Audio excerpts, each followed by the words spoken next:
Good morning, everyone. Joined with Vice Chair Ted Lieu today, and wanted to start by mentioning today is the 83rd anniversary of the first Social Security check being issued. On January 31st, 1940, Ida Mae Fuller of Ludlow, Vermont, was issued a $22.54 check. For 8 decades, America has kept its promise to seniors who earn every dollar that they receive. And other than 2006, when George W. Bush threatened to privatize Social Security, Democrats have stood to protect Social Security each and every time, ensuring that this vital program is available to older Americans.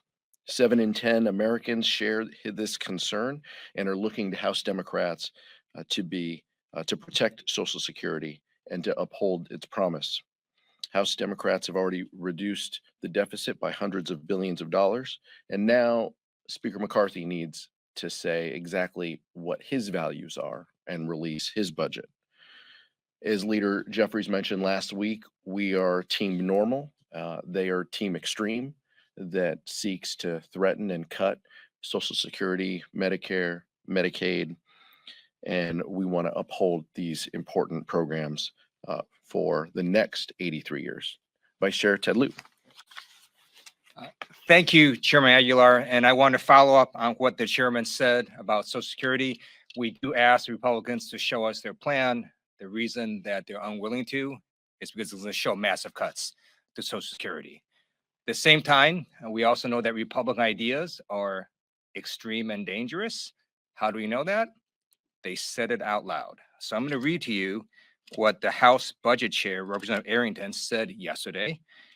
In response to a question on CNBC that said the following: the question I'd like to ask you is whether you think this debt ceiling is going to be used as a bargaining chip in a way that could turn dangerous. Representative Arrington's response was, I believe it will, and I believe it has to. So Republicans are playing a very dangerous game where they want to crash the U.S. economy in order to extract massive cuts to Social Security. We're not going to let them do that, and we ask them to please stop playing games and to work with us so we do not crash the U.S. economy. And with that, we look forward to answering any questions you may have. Can you talk about Congressman Santos recusing himself from committees? I know you guys have had some things to say about him in the past. Any reaction to that? I'm just struck by the chaos, confusion, dysfunction of the Republican conference. They defended putting him on committees, and now they're announcing that he's not going to serve on a committee. So I don't understand what the play of the day is. We have said from the very beginning that George Santos is not fit to serve on any committees. Republicans defended him initially as they announced his committee appointments. So I'm pleased that they agree with us now. I just don't know if we can trust them, if this is just the decision of the week or if this is the final decision. But clearly, George Santos has some issues and concerns, and this is likely the outcome of his meeting with the speaker. But it's unfortunate when Republicans are put in a position to defend someone who only has a passing relationship with the truth, and we'll see what the message is related to Mr. Santos for next week. Ted, you want to? Sure. I also urge George Santos to listen to his Republican and Democratic constituents and also resign from Congress as well. What do you expect to happen tomorrow at the meeting between Speaker McCarthy and President Biden? Well, our hope, is Vice Chair Lieu mentioned, is that Speaker McCarthy will detail his budget. President Biden has said very clear that he'll produce his budget in March. We want to know what Republicans value, and we want to know how they're going to protect Social Security and Medicare. And our belief is that they're going to have a tough time defending that if they could ever pass a budget in committee. Clearly, as the Vice Chair mentioned, with the Budget Committee Chair being willing to flirt with more chaos and confusion with bumping against our debt limit. We just don't know what their message of the week is, but President Biden has been very clear. We're going to protect Social Security and Medicare. What's your budget? Where do you stand on these things? We hope that Speaker McCarthy takes the time to outlay where his conference is. But he has said that those two programs are off the table. Why don't you believe that? Well, he said he had the votes to be speaker, as well. And we sat there for 5 days and 15 votes. So I just I don't, I don't know what to believe these days. He said George Santos was fit to serve on committees, and now they don't. So we've seen how these things change. But if you just look at the budget itself, I mean, if you want to protect Social Security and Medicare, that's fine. How about our veterans? How about Medicaid programs that go to the states? You can't balance the budget unless you address all of those. And I think they're going to have a tough time defending the cuts that they're going to have to make to those vital programs. And we would welcome their pledge to protect Social Security and Medicare. I just don't know that we can believe it. Mr. Chair, thank you. There have been renewed calls for the George Floyd Justice and Policing Act. As you know, in the last Congress, Congresswoman Karen Bass, now Mayor of Los Angeles, shepherded that legislation. Now that she's gone, who in your caucus may pick up the baton, and do you expect it to be reintroduced? Well, I appreciate you mentioning the fact that House Democrats did deliver on the George Floyd Justice and Policing Act. This is about accountability. Our condolences go to the Tyree Nichols family. I know that Chairman of the Congressional Black Caucus, Stephen Horsford, has talked to the family. He has asked them to join him at the State of the Union. We look forward to giving our condolences as a caucus to them through Chairman Horsford. But the policies that we enacted about accountability, that is the standard. Unfortunately, Senate Republicans wouldn't go along with that level of accountability, and it's too bad. But we can continue to look toward our members in the committee process, but also the chairs. Former chair Joyce Beatty also played an instrumental role in guiding that piece of legislation. I would expect that she will play a role moving forward, as well as the current chair, Stephen Horsford. So that's where I think our leadership will come from on this issue. With the,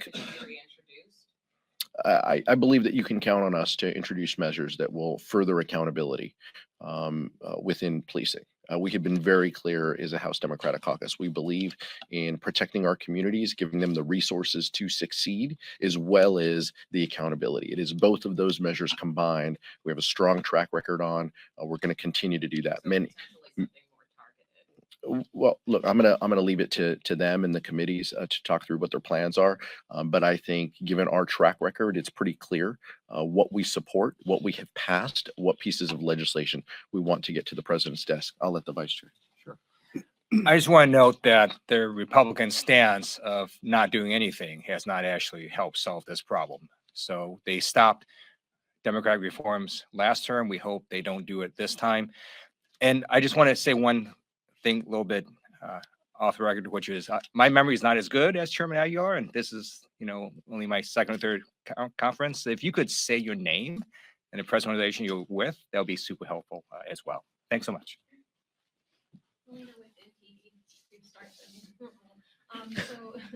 We're very strict on the new rules. You messed it up. Next question. No, I'm kidding. So your reaction to the Republicans' argument this morning, we just heard from them saying that they're bringing up the Pandemic is Over Act. They say it seems that the Biden administration reacted directly to them by announcing that the public health emergency will be over in May. What is your reaction to that? Our reaction is that this was likely the outcome that the administration was working toward. You can direct that to them, but we believe in a path to do this. We want to make sure that our communities aren't impacted, that our community hospitals aren't impacted adversely by any decisions that they would make. We want to make sure that the vaccine remains accessible to people. We understand that some proposals that they could be pushing could increase the cost of the vaccine. We want to make sure that testing is available through insurance programs. Those are the types of things that we're concerned about. It's about how this policy affects our community. We think that the administration having a timeline and having a plan to get there makes sense. What Republicans have advocated and pushed for is more abrupt and immediate. We don't think it's fair, and that's why I'll be voting no and encouraging my colleagues to do the same. Cassie Simeon with Spectrum News. I'm curious, on the Senate side, we're seeing bills introduced pertaining to gun violence legislation. Obviously, on the House, it's a little more difficult. Are there any discussions within the caucus to continue pushing for gun violence reform? I know last Congress, we saw, the Bipartisan Safer Communities Act. Is there an appetite across the aisle to get some votes to be able to continue the work on these reforms? I sure hope so. The safety of our communities is the priority of House Democrats, and as the vice chair mentioned, doing nothing should not be an option. We should be willing to find solutions. We should reach some consensus around that. This goes back for me personally. I know the vice chair has been working on these issues for a long time as well in the state legislature. I was a mayor against illegal guns back when I was in City Hall. These are issues that are deeply personal for all of us. Is gun violence has ripped our communities, and it's dangerous. It's harmful, and we need to find solutions. House Democrats have continued to offer solutions. I believe authors of bills will look to add those and add other measures in that with the goal of protecting our communities. We look forward to them doing that, and we'll be making our decisions on what we co-sponsor. But we have a strong, track record on this, and we hope that Senate Republicans join a meaningful discussion about gun violence prevention. We also have a gun violence task force within the House Democratic Caucus, providing strong leadership to us and guidance on what policies work. We look forward to lifting up their work in this next Congress. Eric? Eric Watson, Bloomberg. Any update on the possibility of using a discharge petition on the debt ceiling? And are House Democrats mostly just waiting for Biden to take the lead on this? Or what role do you see House Democrats taking on the debt ceiling as far as the discharge petition? Well, let's see how the meeting goes tomorrow, right? We want Speaker McCarthy to detail his budget and his plan. He needs to say, he needs to agree with the other three legislative leaders to end the brinksmanship and to make sure that we don't negotiate the full faith and credit of the United States. That's what we hope happens, as well as him detailing his budget plans. These are perfectly appropriate discussions that should take place in the appropriations and budget committees. But what we shouldn't do is fuel continued, chaos and confusion and brinksmanship related to the debt ceiling. Vice Chair? Okay. I think Chairman Aguilar answered that really well. Last question. Chairman Aguilar. Nick, and then we'll do two. Go ahead, Nick. Nick Lieu with Politico. What does it say about Republicans that they're punting the vote to remove Congresswoman Ilhan Omar from her committees, and it looks like they're still trying to round up votes? I mean, look, you've been here all month, Nick. I know it feels like it's Groundhog Day, but it's not yet. All month, this has been continued chaos and confusion. They passed, 6 of the 11 bills that they said they would initially. They don't have the votes for these bills. It's a problem. It's affecting Congress, but clearly they have some concerns within their own, caucus, within their own conference, and so we're just, monitoring that and stand ready to work and to do the work of the American people. That is our focus. How do we, increase opportunity in this country? How do we create better jobs, good paying jobs, safer communities? That's going to continue to be our focus. We're not going to be distracted by their chaos, although we know it's there, and we know it continues each and every week. I'm Arthur from HuffPost. Steve Scalise said this morning that Democrats had not actually formally made their committee appointments. He's answering a question about Omar.